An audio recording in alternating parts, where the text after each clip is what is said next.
Well, we have the SEC officially rejecting this proposal from a Chinese investment group that wants to purchase the Chicago Stock Exchange.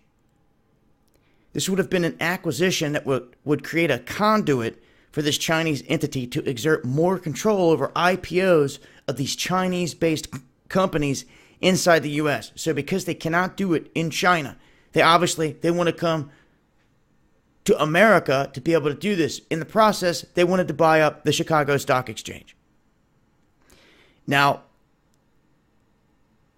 in the midst of this, you have to look at where this is all going. Who is buying up a majority of all of our debt in this country? The Chinese. The Chinese are stopping that, along with the Japanese and even our Federal Reserve, which I reported in another video. I hope people are paying attention to what's happening out here. Because all the debt we've been accumulating for all these years that continues to mount up was being bought up by those countries. Now they're stopping it.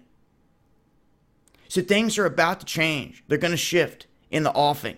No doubt about it. But it's interesting when I start to see moves like this, that the Chinese are trying to come in and buy up the whole entire Chicago Stock Exchange. That shows what they're trying to do in terms of influence and everything else here in this country. They've bought up hundreds of thousands of acres of land in this country. I can't even put the number on the amount of debt that they've bought. American debt that the Chinese own. Now, what happens when they come wanting to collect all this debt? Anyhow, this is the latest. Going to talk about this more tonight. Underground World News Live, Dabu 7/7, 9 p.m. Eastern. Going to leave a link below. Make sure to join us. Much love.